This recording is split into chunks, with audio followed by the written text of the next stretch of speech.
Agora a gente fala sobre o Dia Nacional de Combate ao Abuso e Exploração Sexual de Crianças e Adolescentes.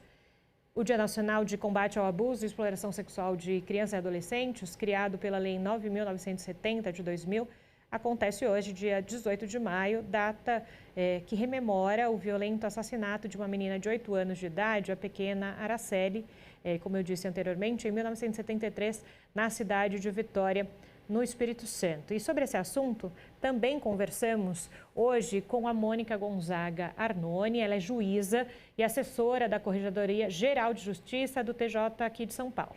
Boa tarde, juíza Mônica, bem-vinda ao Jornal da Rede Alesp para esse tema tão essencial a ser discutido. Bem-vinda. Boa tarde, muito obrigada pelo convite. Realmente parabenizo pela iniciativa, porque é um tema que a gente precisa conversar, debater e trazer à tona os canais de denúncia para proteger essas crianças que estão tendo seus direitos violados. Aproveito então essa fala da senhora sobre denúncias e gostaria de começar então esse nosso papo sobre essa questão das denúncias. Eu falava anteriormente, num bloco anterior, com o deputado Sebastião Santos, também sobre esse dia. E o quanto é essencial denunciar, independente se você conhece aquela criança ou não. Juíza. Exatamente. Eu acho que as crianças precisam de voz. Muitas vezes, por conta da situação, né, de vulnerabilidade que elas enfrentam, ou da própria dificuldade de entenderem que aquilo que elas estão vivendo é uma violência, elas não conseguem expressar, não conseguem se defender. Então, é interessante, é importante que um adulto fale por elas.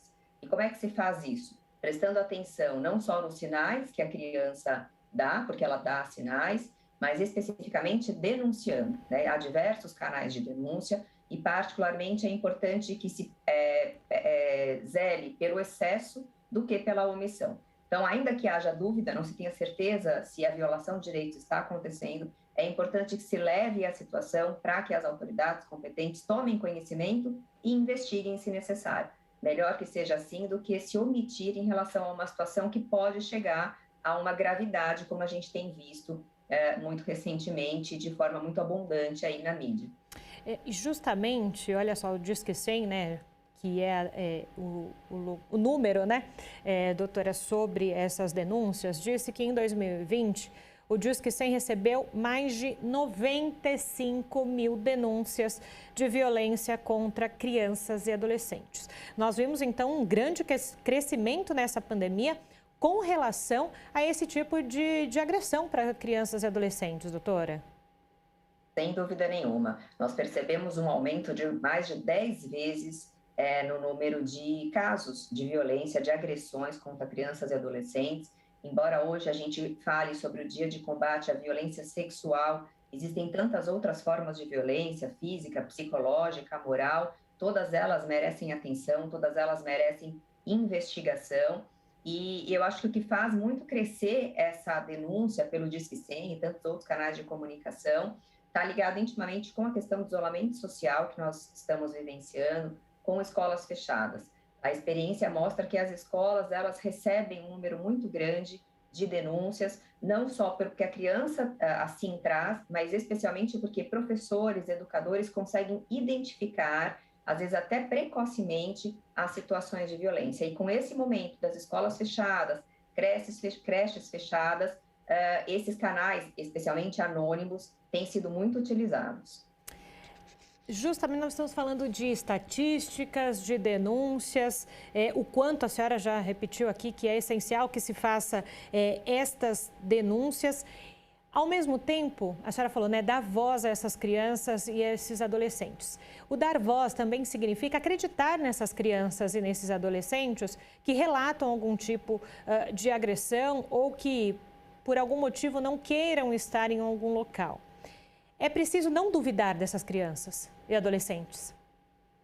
Exatamente. A gente precisa, eu acho que quando o Estatuto da Criança e do Adolescente diz que a criança é um sujeito de direitos, significa que ela precisa ser levada a sério como qualquer outra pessoa que tem direitos. Então, é importante, ainda que muitas vezes pareça fantasioso, é importante que a criança seja ouvida, e seja ouvida com acolhimento, seja ouvida sem críticas, seja ouvida levando em consideração que ela pode ser vítima, para que ela não seja revitimizada, né? Então, a gente precisa de profissionais que façam essa escuta especializada, que considerem aquilo que a criança traz, o relato da criança, com seriedade, com atenção e deem o encaminhamento correto. Acho que não tem nada mais frustrante para uma vítima, especialmente uma criança, do que trazer o relato, ser desacreditada e, especialmente, não ter uma resposta àquele sofrimento que ela está vivenciando ou que ela vivenciou.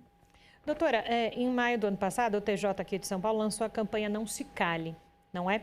É importante a gente repercutir, se vocês já tiveram números sobre essa campanha, praticamente um ano depois em que ela foi instituída, e o quanto também entidades da sociedade civil, os poderes legislativo, executivo, podem e devem contribuir para que essa realidade diminua ou que um dia possa se extinguir.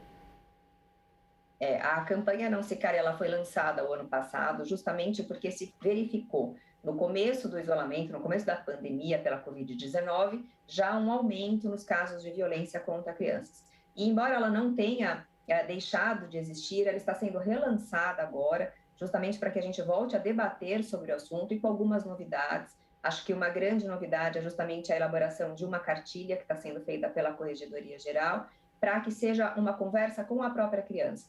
Então, a ideia é que a gente veicule essa cartilha pelas mídias, né, para que a criança tenha contato com isso, para que ela possa identificar, se for o caso, que ela está sendo vítima de uma violência, e quando as escolas reabrirem, se isso for possível também, que essas cartilhas sejam entregues nas escolas em formato físico, né? E a gente faz um convite, acho que muitas entidades já aderiram a essa campanha, temos uma ONG que é muito parceira, que é a Palhaços Sem Juízo, que nos apoia muito nessa campanha, mas fazemos um convite para que executivo, legislativo e outras entidades, né? Hoje mesmo tivemos uma reunião logo cedo com o Ministério Público e a Defensoria Pública para pensarmos juntos em mais formas de proteção, de encaminhamentos corretos, de investigações que sejam mais concretas, sempre pensando na defesa dessas crianças.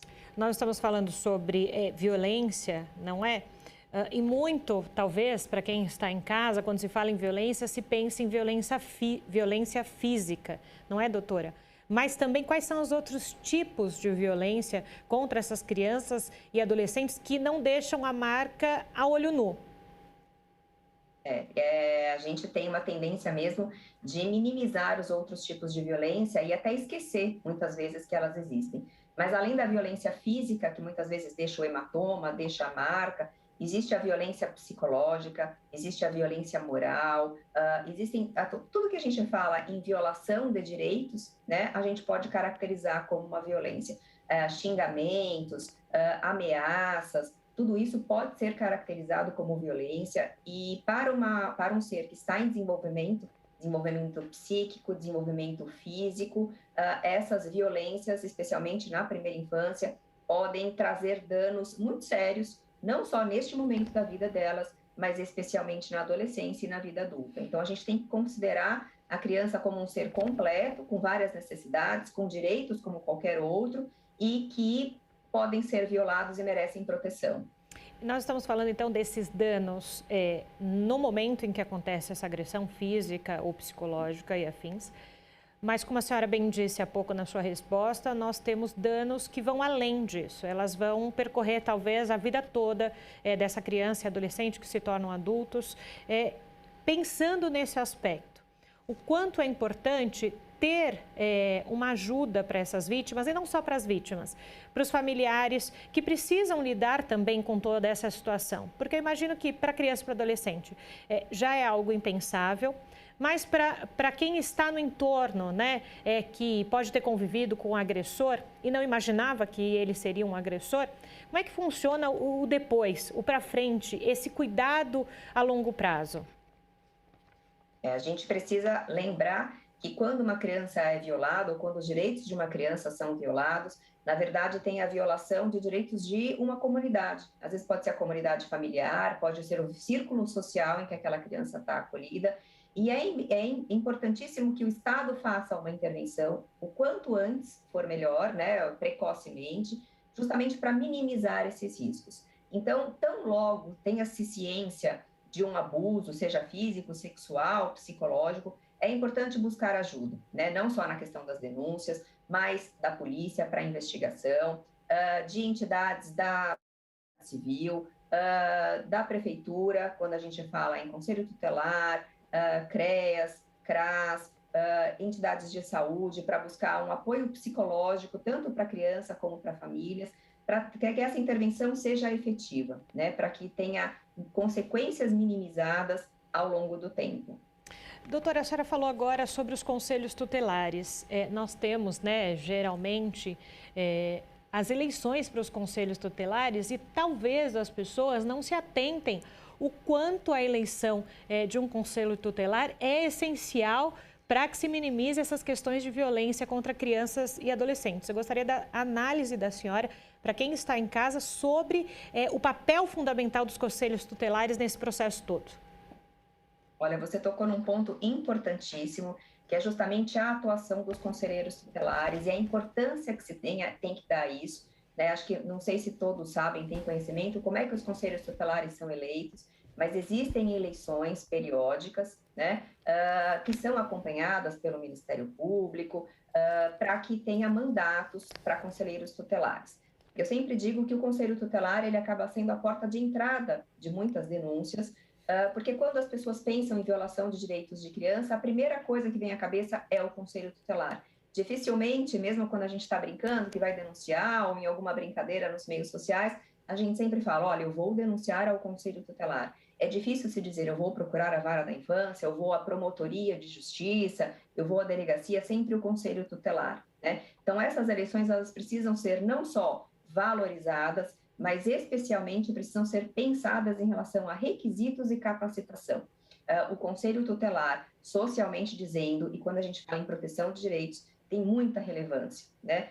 A gente, infelizmente, verifica em alguns municípios, em algumas cidades, e os problemas são os mesmos, que existe um descrédito, muitas vezes, em relação ao papel do Conselho Tutelar, do conselheiro tutelar, e até mesmo uma falta de apoio do Executivo em relação a isso. E a gente precisa deixar os conselhos tutelares cada vez mais fortes, cada vez mais estruturados, para que eles possam ter a atuação que a lei, assim, decidiu que eles devem ter.